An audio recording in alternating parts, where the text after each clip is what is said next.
La Côte d'Ivoire abritera en 2017 les 8e Jeux de la francophonie. Pour en parler, Abidjan.net reçoit pour vous M. François Yao Alla, DG du Comité national des Jeux de la francophonie. Bonjour Monsieur le Directeur général. Bonjour. Merci d'avoir accepté notre invitation. Monsieur le DG, dites-nous, avant de rentrer dans le vif du sujet bien sûr, qu'est-ce que la francophonie? La francophonie est une organisation gouvernementale qui regroupe près de 80 États et gouvernements au sein de cette structure. Mais les Jeux sont une institution de cette organisation internationale qui, depuis 1987, a trouvé bon d'instituer cette organisation qui met en compétition, aussi bien au niveau des pratiques sportives que de la culture et des arts, les jeunes de cet espace. L'idée, c'est de leur permettre de se rencontrer, de fraterniser, de partager leurs expériences en vue de favoriser leur promotion. Okay. Voilà ce que c'est que les Jeux. Les Jeux, comme je disais tantôt, ont été initiés depuis 1997. 87. Alors, 2017, la Côte d'Ivoire abrite ces Jeux-là. Comment vont faire les préparatifs?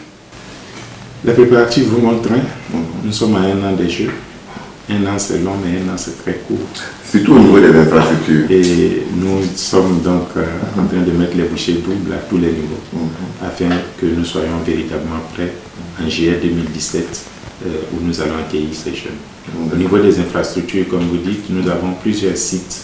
Et je voulais rappeler qu'en 2012, au moment où la Côte d'Ivoire prenait l'initiative de ces Jeux, l'objectif était de remettre à niveau les différentes infrastructures sportives et culturelles afin de leur donner la dimension internationale et que nous puissions accueillir assez régulièrement dans notre pays les événements, aussi bien culturels que sportifs.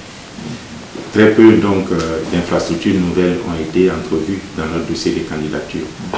Donc nous sommes en train de réhabiliter ces infrastructures, au nombre desquelles on peut citer le stade Fred-Boigny qui va accueillir la cérémonie d'ouverture des compétitions d'athlétisme et du football, le palais de la culture qui va accueillir un grand nombre d'événements, d'activités sur le plan culturel, en termes de chansons, de danse, ainsi de suite, et le palais des sports qui va être le siège pratiquement de l'ensemble des activités sportives. Je veux dire qu'au niveau des activités sportives, il y en a 8.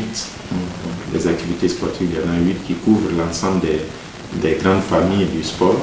Il y a des sports individuels comme l'athlétisme et le sport pour personnes handicapées, des sports collectifs au niveau du football. Alors on va revenir sur la discipline en compétition. Donc c'est toutes ces infrastructures que nous sommes en train de réhabiliter et nous avons commencé depuis janvier à lancer les travaux des infrastructures qui vont nous prendre plus de temps et qui sont les plus longs à réaliser. Les travaux évoluent. Nous suivons, le comité interministériel suit aussi, et vous avez vu il y a quelques jours son Excellence le Premier ministre, qui est président du comité de pilotage, est lui-même allé sur les chantiers afin de s'assurer de l'évolution véritable de la conduite de ces travaux et surtout du respect des échéances qui nous ont été fixées par les opérateurs qui ont eu en charge ce marché. Et nous avons eu la garantie de ces opérateurs, du BNET aussi, qui est notre assistance en maître d'ouvrage, maître d'œuvre, qui nous ont donné la garantie que les délais qui nous ont été fixés vont être respectés. Maintenant, pour les travaux plus réduits qui portent sur 2 mois, 3 mois, ces travaux vont démarrer bientôt. Les attributions vont se faire dans les jours à venir et nous sommes sûrs que nous serons prêts en termes d'infrastructure au 31 décembre 2016, qui est le délai que nous avons fixé au Comité international des Jeux, qui est l'organe qui supervise un peu les préparatifs. D'accord. Alors pourquoi avez-vous fait le choix de la réhabilitation? Oui, c'est un ensemble. Vous savez, un événement se situe dans un contexte global, un contexte de développement. Nous sortions en 2012 des événements que tout le monde sait. Un ensemble d'infrastructures existantes avait été plus ou moins, ne serait-ce que par la non-utilisation ou alors saccagée. Il fallait remettre ces infrastructures à niveau d'abord et ensuite envisager d'autres perspectives. C'est pour ça que le premier grand événement au sortir de cette crise a été de consolider les acquis en réhabilitant, en remettant à nouveau ce qui existe et chercher à les renforcer. les événements futurs comme la CAN 2021 qui viennent vont non seulement s'appuyer sur l'existant, mais aller vers des infrastructures nouvelles comme à Épimpe et dans d'autres villes de l'intérieur où nous verrons sortir d'infrastructures nouvelles. Ceci dit, pour les Jeux de la francophonie, il y a quand même 2 infrastructures nouvelles qui vont être construites dans l'enceinte du parc des sports qui englobe déjà un ensemble d'infrastructures de bon niveau et qui vont être retouchées. Nous allons construire un complexe omnisport qui va accueillir le tennis de table de manière particulière, mais ce complexe permettra aussi à d'autres activités sportives comme les sports de main, les sports de salle, de trouver un lieu d'expression complémentaire, rendant ainsi notre parc des sports multi- et pluridisciplinaire pour accueillir de manière régulière des événements sportifs chez nous. En plus, nous allons réaliser au niveau de la dimension culturelle ce que nous appelons le canal au bois à Trècheville, qui va accueillir un certain nombre d'épreuves en termes de culture, mais qui va constituer aussi un legs nouveau dans le domaine de la culture, comme installation, infrastructure, qui va venir s'ajouter à l'existant. Voilà donc les nouvelles constructions dans ce domaine. Alors, quelles sont les villes qui vont accueillir ces Jeux? Abidjan? Oui, les Jeux de la francophonie, c'est un peu comme les Jeux olympiques, ça se déroule dans une seule ville. Ce n'est pas, et la ville d'Abidjan, qui est la ville hôte, est un des acteurs principaux qui nous accompagne dans toutes les activités que nous entreprenons. D'ailleurs, le district est membre du comité de pilotage et nous assiste à tous les niveaux dans les actions que le comité national réalise dans la conduite de ces préparatifs. Alors tout va se dérouler à Abidjan. Donc, monsieur le directeur général, on sait que l'une des difficultés se trouve être le logement des athlètes sur le campus. Comment avance ce dossier également avec les étudiants? Le dossier avance. Je voudrais rappeler que l'un des éléments qui ont favorisé la désignation de la Côte d'Ivoire dans cette compétition à l'accueil des Jeux a été l'unicité du lieu d'accueil des Jeux. L'unicité, pourquoi? Parce que l'unicité permet de réaliser l'objectif premier de ces Jeux, qui est de permettre aux jeunes de l'espace francophone de se retrouver. Certes, autour des compétitions et des épreuves qui sont identifiées, mais beaucoup plus pour partager leurs expériences, pour échanger. La critique des Jeux, c'est diversité, solidarité, excellence. Partir de la diversité pour construire une forme de solidarité, une complémentarité entre ces jeunes en vue d'atteindre l'excellence et la promotion de ces jeunes. Voilà donc pourquoi la Côte d'Ivoire a été retenue, surtout que nous sortions de l'expérience de Nice, où nous n'avions pas eu un seul site pour accueillir les jeunes.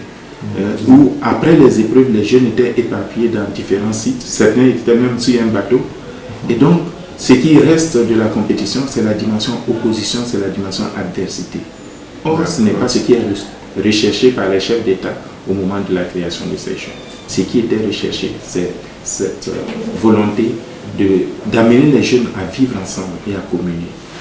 Ensuite, le chef de l'État a placé ces jeux sous le signe de la cohésion sociale et de la réconciliation.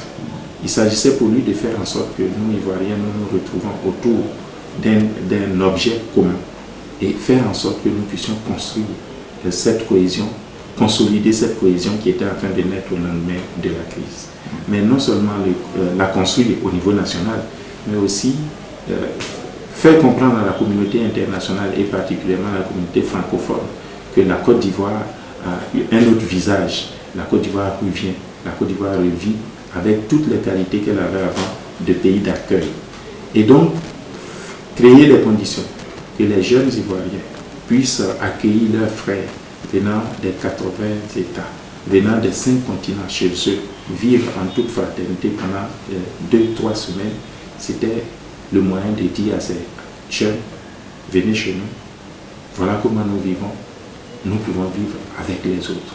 L'image négative qui a été développée de la jeunesse ivoirienne, ce n'est pas cette image. Et donc, choisir le campus universitaire qui a été présenté, validé par le comité international des jeunes, viendrait raffermir, consolider et nous permettrait d'atteindre cet objectif, de chasser cette image négative de la jeunesse ivoirienne qui, pendant cette crise, a été diffusée partout dans le monde comme une jeunesse violente, une jeunesse qui repoussait l'autre, une jeunesse qui... Donc, nous sommes en train dérouler un processus que les autorités ont bien voulu mettre en place pour nous permettre d'atteindre cet objectif. Les étudiants aujourd'hui, à juste titre d'ailleurs, revendiquent le fait qu'ils n'ont pas été consultés avant qu'on les choisisse. Mais comment les consulter? Parce qu'au moment même où la décision se prenait, ils n'étaient pas encore logés. L'idée, c'était de créer cette condition que je viens de faire. Et c'est comme ça que le choix a été fait. Maintenant, il s'agit pour nous de dialoguer avec les étudiants, pour leur faire comprendre le bien fondé, pour qu'ils voient que c'est dans leur intérêt que les autorités ont voulu faire cela. Il ne s'agit pas de les sortir de l'université parce qu'on veut le faire. Et nous allons ensemble chercher les solutions. Et le dialogue a commencé. Nous sommes allés déjà vers eux. Ils nous ont fait part de certaines préoccupations. Nous les avons analysées avec les autorités. Nous les avons rencontrés il y a quelques jours. Ils ont évoqué un certain nombre de problèmes. Les autorités leur ont donné la parole. Nous attendons encore d'autres propositions venant d'eux. Mais tout ce qui va nous être soumis, nous allons les analyser en toute transparence et faire en sorte qu'ensemble, on arrive à construire cette activité. Ils seront d'ailleurs des acteurs principaux. Et je suis convaincu que s'ils s'associent et que nous réalisons, ils seront les premiers bénéficiaires de nous. Et c'est dans ce sens que nous allons travailler. Alors, on peut dire aujourd'hui que les étudiants sont prêts à partir pour la période des Jeux.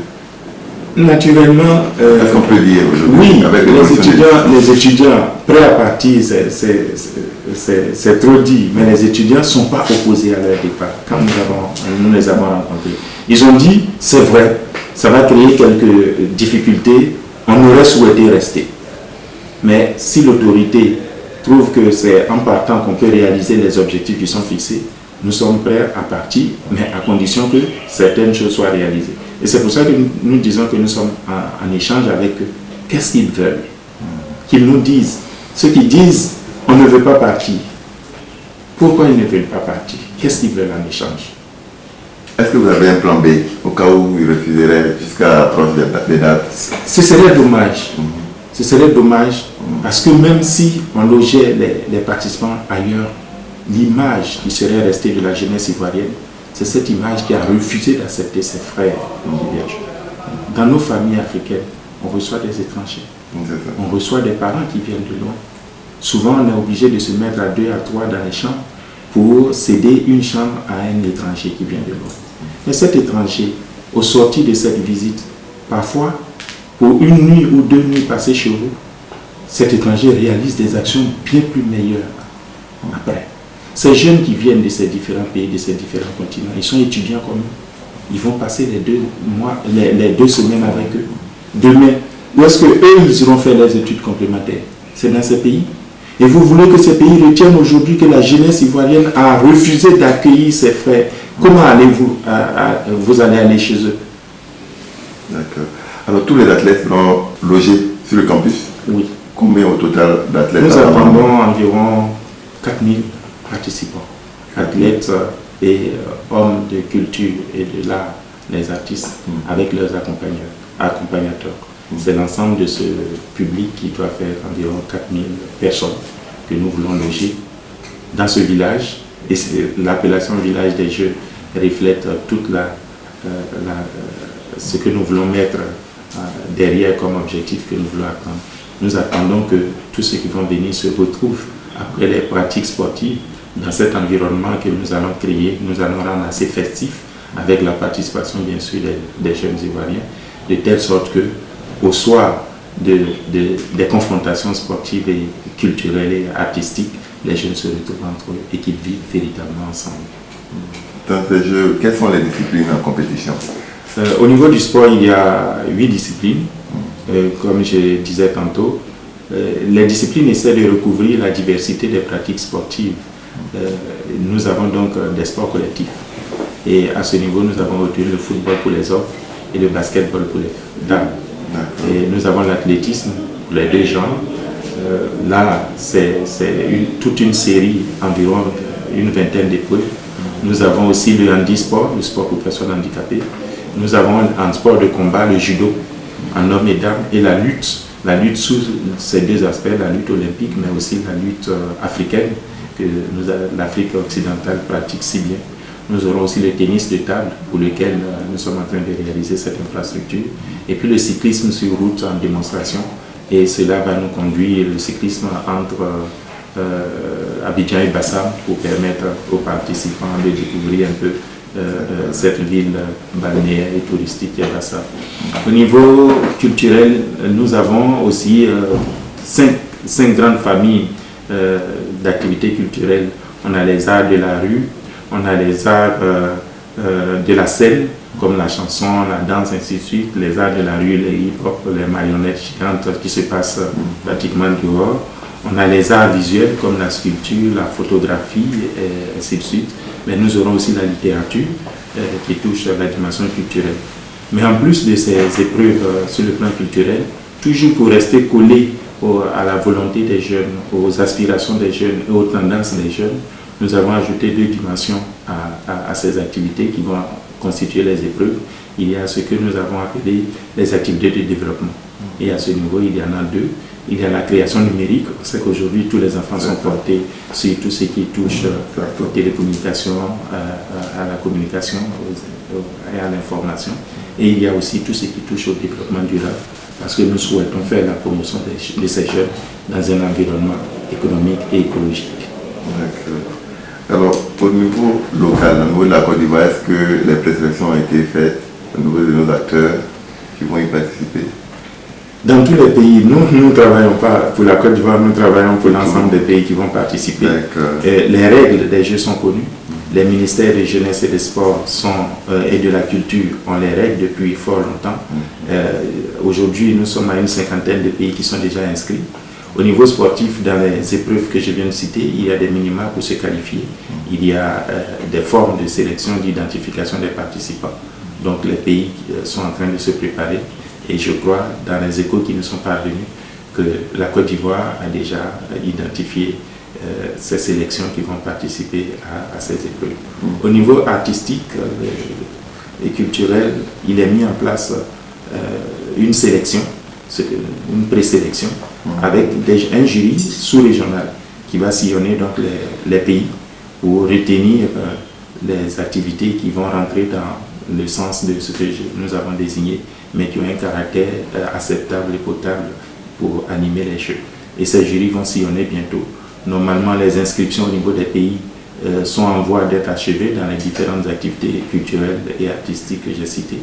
Et donc, dans les mois à venir, les jurys sous-régionaux vont sélectionner les activités, les épreuves qui vont être là en juillet 2017. À partir de ce moment-là, on va avoir une liste complète de participants par épreuve. Au niveau des sports collectifs, tout à l'heure, j'ai oublié de le dire, mais d'ici la fin de l'année, il va y avoir les tirages au sort des pays qui sont retenus afin de constituer les poules qui vont s'affronter en juillet 2017. D'accord. Combien va coûter cet événement à la Côte d'Ivoire? Alors, quand on dit, ce n'est pas l'événement, il ne s'agit pas d'évaluer un coût d'événement pour la Côte d'Ivoire. La Côte d'Ivoire abrite. Voilà, la Côte d'Ivoire abrite. Et l'accueil de cet événement, comme de l'ensemble des événements, porte sur 2 dimensions qu'il faut identifier. Il y a l'événement lui-même, la manifestation elle-même, et qui est couvert par le budget dit conventionnel, qui englobe une participation ivoirienne, mais une participation de chaque pays membre et des différents acteurs. C'est ce budget-là qui permet d'engager les opérations de préparation, mais aussi d'organiser l'événement, c'est-à-dire les accueillir, les nourrir, les transporter, faire en sorte que l'événement ait lieu. Ce budget, il est dit conventionnel, c'est autour de 11,5 millions d'euros, environ 7 milliards et quelques. Ça, c'est le budget conventionnel. Mais au-delà du budget, comme j'ai dit, la remise en état de nos infrastructures et les dispositions pratiques que nous prenons rentrent dans le cadre d'un investissement du pays d'accueil. Ça, on le met globalement sur le budget des Jeux, puisque ça va permettre quand même d'organiser les Jeux. Mais c'est le budget d'investissement de la Côte d'Ivoire. Ce n'est pas le budget des Jeux. C'est le budget. Voilà. La Côte d'Ivoire, ça fait partie de l'investissement global que la Côte d'Ivoire fait pour réhabiliter ses infrastructures, pour créer ces infrastructures. Au lendemain des Jeux qui vont durer 10 jours, ces infrastructures tombent dans le domaine de l'État. Et donc chaque département ministériel en aura la gestion comme d'habitude. Les infrastructures sportives dont j'ai parlé, c'est le ministère des Sports qui va les gérer. Les infrastructures culturelles, c'est le ministère de la Culture, et ainsi de suite. La télévision, par exemple, qui va bénéficier d'une dotation en matériel et même d'une formation en ressources humaines, le lendemain, c'est notre télévision qui va se voir relever à ce niveau-là. Donc, pour vous dire que il ne faudrait pas que les investissements qui vont être faits soient perçus comme des investissements pour les jeux, mais ce sont des investissements qui vont permettre de relever notre niveau de compétitivité, notre niveau de vie dans ces différents domaines. Et au niveau du village des Jeux, si aujourd'hui on demande aux étudiants de sortir à cette période-là, c'est pour pouvoir retoucher un peu les infrastructures telles qu'elles sont aujourd'hui, pour les remettre à niveau, de telle sorte que les jeunes qui viennent du Vietnam, qui viennent du Canada, de la Suisse, d'Haïti, du Maroc, ainsi de suite, se retrouvent dans ces lieux dans les meilleures dispositions possibles. Mais ils vont vivre là pendant 2 semaines. Au soir du 30 juillet, quand ils seront partis, ces investissements restent là. Ce sont les mêmes étudiants qui sont là aujourd'hui qui vont venir retrouver ces investissements-là. C'est eux qui vont en bénéficier. Il ne s'agit pas donc de chasser nos jeunes frères pour accueillir des gens qui viennent de l'extérieur, comme certains osent le dire. Il s'agit de créer les conditions pour que demain, ces jeunes vivent dans un espace comme ils l'auraient retrouvé dans ces pays-là, si demain, et ils vont pour poursuivre leurs études, comme leurs frères qui viennent. Donc, à combien s'élèvent ces investissements? Ces investissements s'élèvent dans les études initiales, ces investissements tournent globalement, c'est autour de 14 sites. C'est autour de 14 sites. Les investissements, les estimations faites tournaient autour de 15 à 16 milliards. Mais les appels d'offres qui sont en train d'être finalisés viendront préciser, finaliser ces éléments. Alors, monsieur le directeur général, ce sera la dernière question. Quelles sont vos attentes au lendemain de ces Jeux? En tant que comité national des Jeux, nous n'avons pas d'attente personnelle. D'accord. Nous sommes là pour réaliser l'orientation que les autorités ivoiriennes ont bien voulu donner. Et d'entrée de jeu, je dis que le chef de l'État, en prenant l'engagement de ces Jeux, a souhaité en faire un élément de cohésion sociale. Donc mes attentes s'inscrivent dans ce domaine. Il s'agit pour nous de partir de ces Jeux, d'abord au niveau du comité d'organisation, ensuite au niveau de tous les acteurs ivoiriens, faire en sorte que nous arrivions à nous entendre autour d'un projet commun. Solidarité, excellence. Nous voulons faire de grands jeux, des jeux bien acceptés par tous. Mais pour le faire, il faut que nous arrivions à nous mobiliser nous-mêmes autour. Et que tous les acteurs, que ce soit des acteurs internes au comité national, mais les autres, on arrive à présenter le meilleur visage possible de la Côte d'Ivoire, tant sur le plan des infrastructures que sur le plan social. Regardez dans notre coutume, quand on doit recevoir un étranger, qu'est-ce qu'on fait? On balaye sa maison, parfois on va même y mettre de la peinture, ainsi de suite. Je souhaite que les Ivoiriens, chacun en ce qui le concerne, fassent cela. Quand on doit recevoir un étranger, qu'est-ce qu'on fait? Chacun voit ce qu'il sait faire, ce qu'il a de mieux, qui est une bouteille, qui est un canari, qui est une igname, pour prendre la culture à laquelle j'appartiens. C'est ce que nous attendons des Ivoiriens. Que chacun fasse en sorte qu'au soir du 31 juillet, ceux qui vont repartir disent, nous sommes allés à Abidjan, nous avons trouvé une ville bien, une ville propre, une ville avec des jeunes Ivoiriens accueillants qui vivent en pleine solidarité. Et c'est ça l'image. La Côte d'Ivoire a été reconnue comme un pays d'accueil. Nous voulons qu'au soir du 30 juillet 2017, ceux qui vont repartir repartent avec cette image de la Côte d'Ivoire. Et c'est pour ça que les autorités ont dit qu'il s'agit de consolider la paix sociale, la paix retrouvée. Faisons en sorte qu'au 31 juillet, ceux qui repartent disent oui, nous avons retrouvé des Ivoiriens réunis à nouveau. Merci, monsieur le directeur général. Bonne chance à vous. Merci.